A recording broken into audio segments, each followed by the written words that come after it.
eu sempre tô, né, conversando com vocês, e aí eu tenho essa necessidade de uma hora dessas parar para conversar com vocês, né? Porque não é fácil a nossa vida, né, gente? É correria todo o tempo. Depois que comecei a estudar, realmente ficou mais difícil. Mas a gente tá aqui justamente para construir uma ponte aí entre nós. Tô vendo a carinha de vocês todas aí. Tem algumas que eu conheço bastante.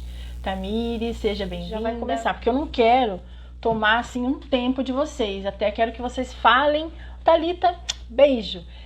Se tá legal esse horário mesmo, porque pra mim é ótimo esse horário, não sei pra vocês, mas eu fiz uma pesquisa aí e vocês me falaram que tava bom, então tá ótimo. Então vamos lá. Ontem, as mamães de ontem, né, de 10 anos atrás, elas estavam bem perdidas porque elas não tinham tanta informação que a gente tem hoje. Hoje a gente, graças a Deus, tem internet, né? O que é a minha vida sem a internet? Eu comecei a entender o autismo do Rafa através da internet.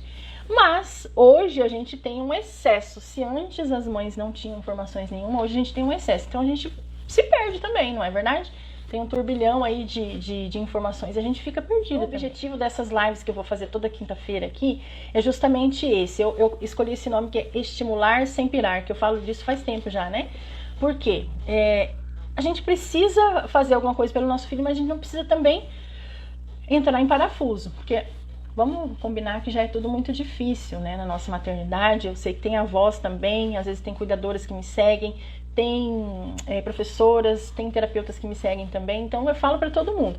Mas o foco dessas lives aqui realmente é para a mamãe que quer fazer alguma coisa, quer fazer a engrenagem girar. Primeira coisa que eu quero muito, né, que isso é possível, é empoderar a família, empoderar essa mãe, porque uma pessoa dentro dessa casa, sabendo o que fazer com essa criança, entendendo essa criança, uma pessoa só, né, você que tá aqui no caso, né, você que tá aqui é responsável, você vai propagar isso para outras pessoas da família. Aqui em casa sempre foi assim, eu estudava, eu olhava, eu tava assistindo uma coisa aqui, uma live ali, participando disso, daquilo, de grupo, não sei o quê, e aí, nesse momento, eu passava o que eu aprendia. Aí eu falava pra minha filha, olha, quando acontecer tal coisa, tem que fazer assim, filha. Ó, quando o Rafa responder de tal jeito, a gente tem que falar isso. E assim eu falava pro meu marido também, ó, vamos fazer assim, assim, agora ele tá nessa fase, a gente tem que fazer tal coisa.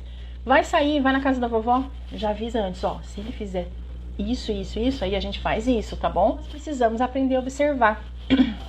A gente precisa aprender a observar nosso filho. Por quê, gente? Porque quando a gente começa a observar, aprender a observar ele, porque a gente conhece muito bem nossa criança. Ok, isso é mãe, conhecemos. Mas tem coisas que passam desapercebidas. Aí a gente tem que... Eu aprendi muito isso com a Amanda Vilela, a terapeuta Amanda Vilela. Olhar clínico, né? A gente precisa ter esse olhar clínico. Esse olhar é que faz a gente começar a encontrar, sabe? Aquelas dificuldades. Eu gosto de falar dos nozinhos, que parece que tá tudo lindo. Ah, tá seguindo, tá indo. Mas tem alguma coisa aí que não tá legal. Tem alguma coisa ali que eu vou ver o que tem aí. A criança tá fazendo terapia, tá avançando, mas tem uma hora que ela estaciona, né? Aí o terapeuta às vezes faz uma coisa aqui, passa para outra habilidade, mas tem coisa que parece que não encaixa.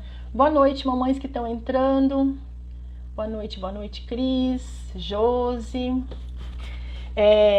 E aí tem coisas que parece que não estão encaixando, né? Aprendendo a observar, a gente começa a ajudar nessa questão da habilidade, a gente começa a ter ideias e começa a questionar, tá?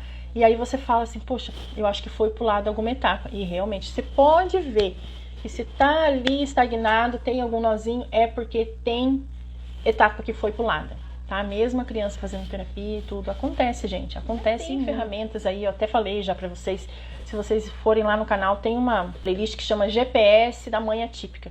Lá, na primeira e na segunda, Eli, minha linda, boa noite. Sandra, Santos, Vanderlei, Jéssica, beijinhos. Para quem eu não dei, beijinhos, sejam todas bem-vindas. Aí nesse vídeo do GPS da Mãe Atípica, tem um dos vídeos que eu faço com a Carline, que a Carline, a gente tá batendo um papo bem legal, e eu até mostro lá um checklist por cômodos da casa, né? Como que você pode fazer, e aquilo é muito legal, eu gosto de chamar isso de ferramentas, são super úteis. Mas aí que tá, com o tempo, você não precisa mais disso. Você não precisa de papel, a língua grudada na geladeira. Você não precisa do segunda, terça, quarta, quinta e sexta. Na cozinha eu vou fazer tal coisa. No começo, sim, isso é muito bom. Porque nós somos visuais também, né? A gente às vezes precisa de umas colinhas aí, de umas coisinhas. Mas, o que acontece? A gente vai se desprendendo disso também com o tempo. E aí a gente ganha confiança e fica tudo muito natural, tá? Isso fica natural. Outra coisa, quando a família tem clareza sobre as dificuldades e as potencialidades do seu filho, as coisas vão mudar de figura. Aí você vai muito melhor para uma consulta médica, você vai saber fazer as perguntas melhores aí pro neuro do seu filho, pro outro profissional da saúde, porque você já vai ter mais clareza, né? Você vai ter clareza também para conversar com uma terapeuta, que o negócio tá emperrado, o que a gente pode fazer? E assim, avanços, regressões, a gente vai saber questionar, a gente vai saber perguntar, vai saber conversar. Cobrar também, né? Porque a gente pode também, a gente tem um pouquinho mais de condições de fazer isso. O terapeuta também vai gostar dessa sua postura, muitas vezes, né? Dependendo da maneira com que você abordar tudo isso. Boa noite, Fabiana. Ele vai gostar, porque é bom ter uma família que tá gostando, que quer jogar no mesmo time que a gente. A criança vai avançar muito mais, o meu trabalho vai ficar melhor. É assim que a terapeuta tem que pensar. Eu sou uma dessas que eu tô estudando para isso. Quando eu for fazer meus atendimentos, é uma coisa assim que eu prezo, é que a família esteja presente, que a família seja a co-terapeuta, né? Porque aí as coisas vão começar a avançar. E a outra clareza que a gente precisa, clareza para conversar com a escola também, né? Você tem que ter equilíbrio. Porque, vamos supor que você chega só a mãe chata, né? Vamos supor que você é a mãe chata, coloca a lei debaixo do braço. É direito do meu filho. Chega com 4 pedras na mão, direito do meu filho, você tem que fazer isso aqui. Isso é direito dele, não quero nem saber. É horrível isso, porque fica até um ambiente meio hostil pra criança, né? E ao mesmo tempo que também você não pode ser submissa demais. Porque a escola às vezes, ai, mãezinha, não tá dando certo, porque ele não faz, porque as coisas não estão acontecendo, porque tá difícil. Então, vamos fazer alguma coisa para acontecer. Eu vejo aqui, né, que na minha comunidade, aqui das minhas mamães, as minhas seguidoras, né? Todas assim que a gente já se conhece há bastante tempo, outras são mais novas, outras estão de passagem. Tem muitas que já vieram, já foram, já sumiram e voltam.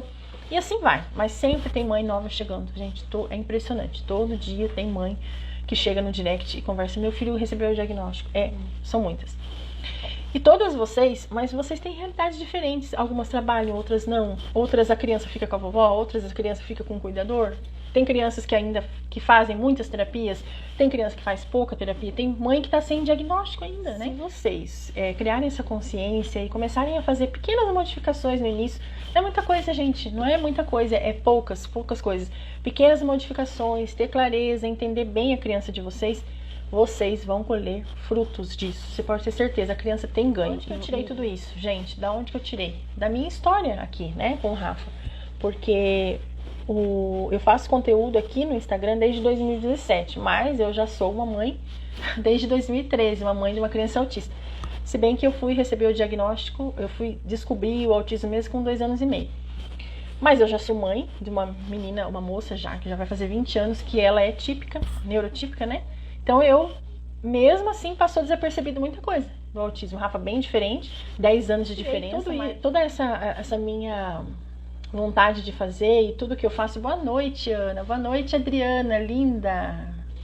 Um beijo, que bom ver você aqui. Gislaine também. Sejam bem-vindos. Algumas entraram e eu não vi, tá, gente? Que eu tô aqui com o meu roteiro, senão eu me perco na minha fala. Então, os conteúdos que eu trago pra vocês desde 2017 são baseados na minha vivência com o Rafa, que não foi fácil, e não é fácil, né? Nada é fácil. A gente começou pelo brincar, porque na época eu não sabia, né, dessas coisas dos marcos, do desenvolvimento, a parte da socialização, o brincar, que é o desenvolvimento motor, a cognição, eu não sabia disso aí. Mas eu sabia que eu tinha que fazer alguma coisa. E aí, como é uma criança que não brincava, e aí eu fui saber que o brincar era a porta de entrada para tudo, eu comecei a brincar. A gente começou a brincar, nessa época eu trabalhava ainda, e a gente brincava bastante com ele. Todos os dias, no finalzinho do dia, chegava do serviço, a gente ia pra grama ali na frente de casa e brincava. No sábado, como eu não trabalhava, brincava bastante o dia inteiro. Aí começou as atividades sensoriais e tudo. Mas isso, gente, eu fazia sem saber do tal do Denver, que hoje é uma abordagem super legal, né, pra criança nessa primeira infância. Então eu tava meio que fazendo um Denver ali, com a minha autonomia mesmo e deu super certo. Então esse foi o nosso ponto inicial, né? Mas aí depois, claro, aí veio a minha vontade de conhecer outras mães e ver, a gente viu que tinha YouTube de outras mães, aí eu abri o canal, fiz amizade com outras mães aqui, a Nath, a Ana, do Nós e Autismo também, que são bem minhas amigas, e outras tantas mamães maravilhosas aqui, mamães participando de grupos. Aí veio os cursos, eu fui fazer curso, mas assim, gente, isso é aqui bem pro final, tá? No início lá era só correndo atrás mesmo, assistindo live, assistindo muito o Neurosaber. Nossa, eu adorava assistir as lives da Neurosaber, me ajudava muito. E hoje em dia eu faço a faculdade de psicopedagogia, e aí veio a formação Liberta, que é mediação cognitiva também, que eu venho já contando para vocês. A nossa maternidade, ela tem algumas fases, né? Não sei se vocês já repararam. A gente tem a fase da desconfiança, que é aquela lá que a gente sabe que tem alguma coisa errada, que o nosso filho não tem alguma coisa errada, ele não tá fazendo isso. Tem, alguma voz tá me dizendo aqui que meu filho tem alguma coisa diferente. Tem. Olha o fulaninho tá fazendo isso e ele não faz. Meu Deus, tem alguma coisa errada. Fase da desconfiança. Depois vem a segunda fase, a fase da investigação com a negação junto, porque nada é fácil, né? Vem a investigação, você começa a olhar, os sintomas, as características são essa. E aí você reconhece algumas características, você fala, só que aí vem a negação. Não, mas ele olha sim, ele gosta de ser tocado. Ele não tem medo de barulho, essas coisas, não. Ele não é autista, não é besteira. Vamos parar por aí, vamos passar pra frente.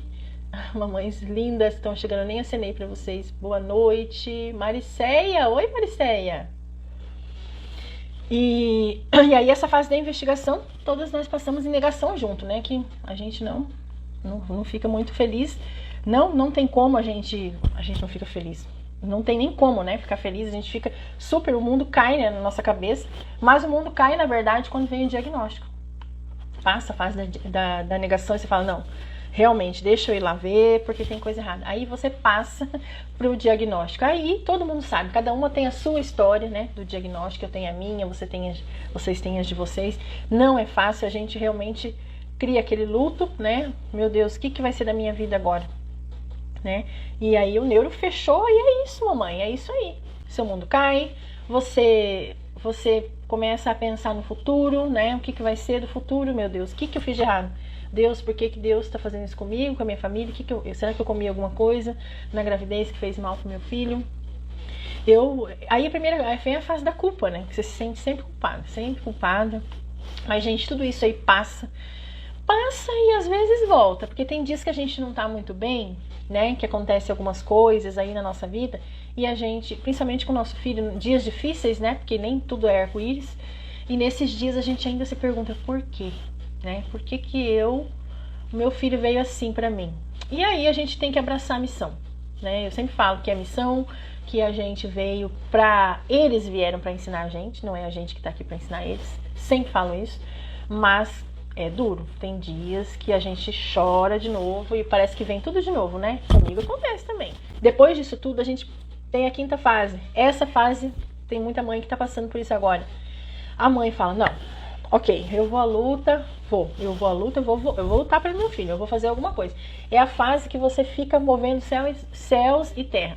Que você vai atrás de terapias, que você vai ler livros, você quer ver cursos, assistir live e tudo. E você quer fazer. E nessa fase da empolgação, a gente quer abraçar o mundo, né? E nesse mundo que a gente tá, igual eu falei lá no início, a gente tá num turbilhão de informações. A gente fica perdida também. Por mais que você faça... Eu conheço várias mamães que fazem cursos e tudo, e mesmo assim, as Dani, tô perdida. Meu filho tá fazendo terapia assim, mas eu ainda não tô sabendo o que eu faço. E isso é normal também. Mesmo com tudo isso que você tem na tua mão hoje em dia. E aí você fala, tá, e agora? O que eu faço com tudo isso, né? É a fase que as mamães chegam pra mim. Geralmente as mamães que estão aqui são essas mamães que já tem essa consciência, já passou por isso tudo, auxiliou na vida. Eu sempre sou assim. Esses tempos, gente, teve um tempo, vocês viram que eu dei uma sumida, não foi agora, mas no início do ano, eu dei até uma sumida porque eu tava cansada também. Eu também cansei, tinha um ritmo aqui com o Rafael que eu falei, não, boa noite, Alessandra, Shirley. Tinha um ritmo aqui com o Rafael que eu tava pirando também. sabe? Mesmo com todo o meu conhecimento, com toda a minha bagagem. Só que aí, é normal. Vamos pra minha fase favorita, tá? Que é a fase que eu quero que vocês cheguem. A fase favorita, depois de tudo isso, do luto, da luta, da empolgação, perdida no meio do oceano aí da vida. Aí, gente, vem a fase que eu gosto mais, que é a fase de pensar fora da caixa. Porque assim, se a gente não pensa fora da caixa, a gente pira. E a gente tem consciência disso. Esse pensar fora da caixa é justamente assim, é selecionar. Porque aba, por exemplo, gente, eu vou falar de polêmica agora sobre o aba. O aba é uma abordagem maravilhosa. Mas eu me incomodo um pouco com aquelas horas extensas de aba. Quem me conhece há mais tempo sabe. Aqui a gente nunca fez aba. Eu fiz curso de aba, né? Mas o Rafa não se adaptou, porque não é o perfil dele. Ele não é uma criança assim, de ficar muito quietinha. Beleza, parabéns. Ele não vai nisso. Claro que eu peguei muitas coisas do aba. Muitas terapeutas usam. A musicoterapeuta do Rafa usa abordagens do aba. Mas aquele aba 40 horas, o Rafa mesmo não fez. Mas é o que eu quero sempre falar para as mamães. É ótimo, é maravilhoso, tem que ver o perfil da criança também. E algumas terapeutas que usam uma abordagem mais naturalista, mais pro DIR Floor Time, usa muita coisa montessoriana também. Eu acho isso maravilhoso, sabe? Pegar assim o que funciona, pensando no perfil da criança. Oi. Boa noite vocês que estão entrando agora. Vanessa. Tem que reconhecer que nem tudo é perfeito, que nenhuma coisa que dá certo pro fulaninho dá certo pro fulaninho. As crianças são diferentes. Por isso que eu bato na tecla da gente pensar sempre fora da caixa e ter esse olhar ampliado, esse 360 sobre o nosso filho, sobre as questões do autismo dele, conhecer bem o autismo dele. Porque assim a gente vai ter condições de fazer tudo o que eu falei lá no início da live. Conversar, trocar ideias com a escola. Isso não vai acontecer se você ficar naquela caixinha. Ah, não, eu só acredito nisso aqui. Não, meu filho é assim. As coisas são flexíveis e eles mudam, viu, gente? Como uma criança autista muda. O Rafa era uma criança até os 4 anos. Até os 7 ele era outra. Depois dos 7 ele é outra. Muda muito o perfil dele. Tanto sensorial, comportamental, o emocional também. Gente, o emocional, a questão da regulação emocional, o que eu tive de experiência ano passado, eu quero trazer para vocês ainda. Algumas mamães que estão aqui, eu já conversei com elas sobre isso. A gente passou por momentos muito complicados no ano passado. Foi bem intenso, muito. Mas a gente sempre precisa se reinventar, né? Oi, Silvia! Silvia é minha amiga, minha companheira do Liberta, lá da mediação cognitiva. Ai, que bom que você tá aqui. Silvia é um amor de pessoa, Rafaela é um amor. Então, gente, continuando aqui. Então a gente tem que reconhecer que não existe perfeição, tá? A gente sabe, quem mais do que nós sabemos que não existe perfeição, né? É normal a gente sentir culpa, é normal a gente sentir medo, tá? Medo do futuro, medo da gente morrer, meu filho como que vai ficar sem mim? Nossa, isso daí acaba com a gente. Medo de bullying, né? Medo de bullying, só de pensar a gente treme. E a gente sente ansiedade sempre, porque a gente quer tudo pra ontem. Tudo isso faz parte da nossa maternidade atípica. Quem tem criança com deficiência sabe que isso aí não deveria ser, mas é normal. Por isso que a minha vontade de estar aqui toda quinta-feira para começar a trazer vocês junto comigo nisso, porque eu já passei por algumas fases aí e ainda sempre estou tentando alcançar alguma coisa com o Rafa, né?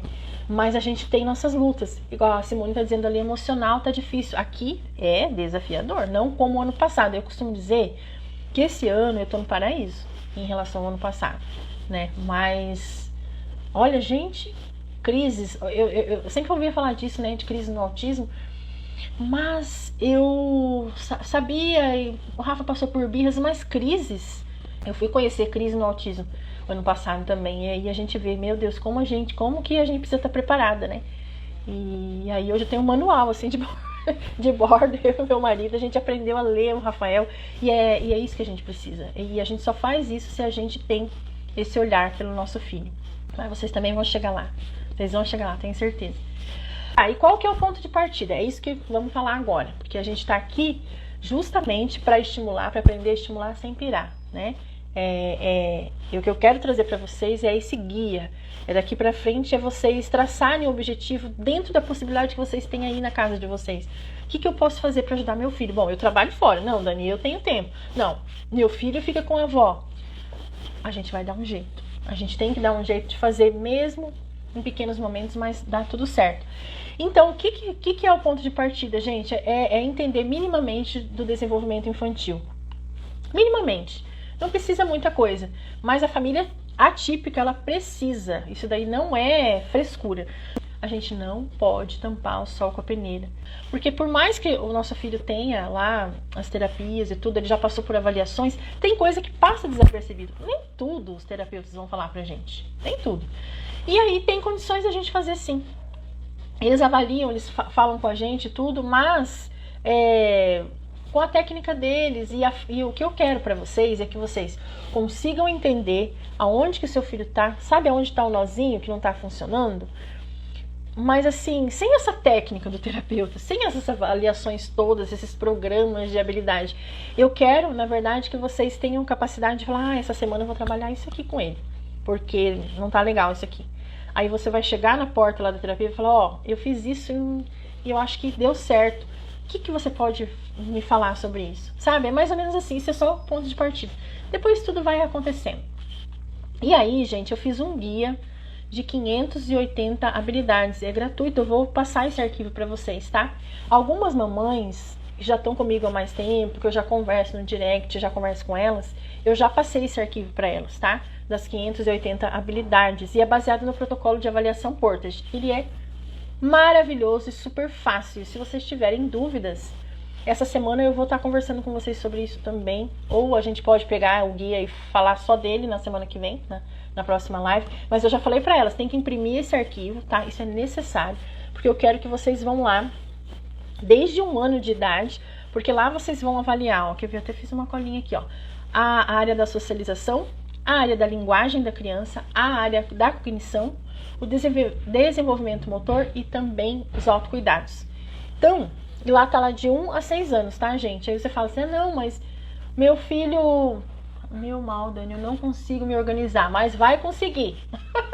Vai conseguir, Célia, vai conseguir sim. Então, você vai pegar, mesmo que seu filho... meu filho tem 8 anos, Dani. O que eu faço? Vai até 6? Vai igual. Vai lá de 1 ano até todas... Vai pegar a socialização de 1 a 6 anos. Linguagem de 1 a 6. Todos os itens. Gente, são 580 comportamentos ou habilidades, tá? Eu vou fazer. Eu acho que eu vou fazer porque vai ficar mais fácil, né, Lucília?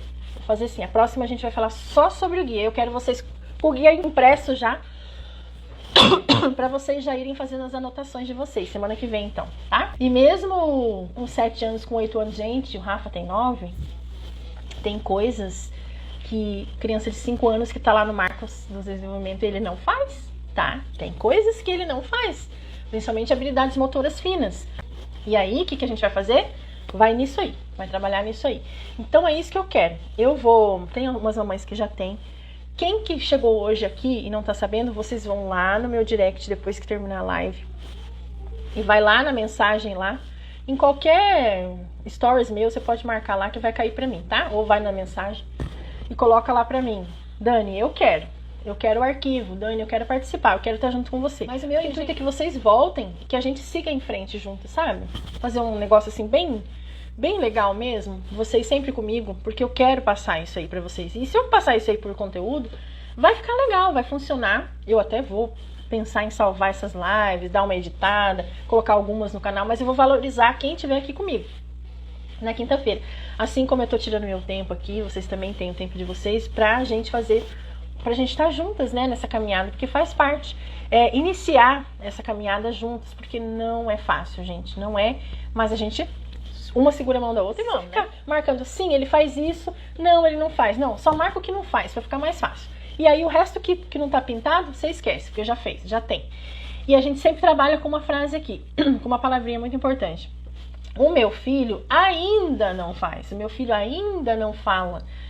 Sempre é o ainda, a gente tem que ser positiva, não é que ele não faz, ele ainda não faz. A gente precisa se organizar. Então quando a gente tem essa clareza, a gente vai no ponto certo, não fica dando tiro no escuro. Quando você elege que você quer, não, eu quero desfraldar, eu quero fazer isso aqui. Não, eu quero fazer, ele não tá sentando, ele não sabe esperar, ele não tem paciência. Então é isso aqui. Não, ele não come sozinho, não tem autonomia nenhuma. Eu vou ensinar ele a comer, eu vou ensinar ele a pegar um garfo, sabe? São coisas que você vai planejando, é isso que eu quero ensinar vocês. E diante disso, claro, regulação emocional, que é tudo de bom, né, Vanessa? É vida, né, pra nossa vida. Ali, ó, trabalhar independência. Nossa, cada uma tem a sua pontinha, o negócio aí que tá pegando mais, né? Fala, alfabetização. Gente, todos esses atrasos que tem, e depois quando chega a fase da escola, é outro. Nossa, quando chega a época da escola já é outra coisa. Isso aí a gente vai falar também. De adaptação de material, conversar com a escola, tudo isso, porque outro autismo, eu costumo dizer, é outra bomba na nossa vida quando a criança vai pra escola, tá? Na educação infantil eu não digo, mas quando ela vai pro fundamental, aí começa o bicho pegar, tá? Então, a ideia é sempre estar passando isso para vocês. E sempre vai ter algum arquivo, tá? Então, quem quer esses arquivos aí, principalmente esse agora, das 580 habilidades, vai me chamar lá no direct, vai falar, eu quero. E aí eu vou estar passando para vocês. Eu acho que foi muito legal o nosso primeiro encontro. Olha, tem mamãe chegando agora. Gente, eu vou editar essa live e eu vou colocar ela aqui para vocês, tá? No feed, mas eu vou salvar ela, mas ela não vai ficar salva agora. Eu vou pegar ela, vou editar ela, pegar só a parte mais importante e vou colocar no feed, acho que amanhã de noite para vocês. Um beijo para cada uma de vocês. Quinta-feira a gente tá de volta e aí eu quero vocês com esse arquivo na mão, porque a gente vai passar cada uma dessas áreas, tá? Socialização, linguagem, cognição, desenvolvimento motor e autocuidados. E aí a gente vai repassar e aí a gente vai começar a construir a nossa caminhada, tá bom? Um beijo para vocês, fiquem com Deus. Fui embora, beijo, beijo. Tchau!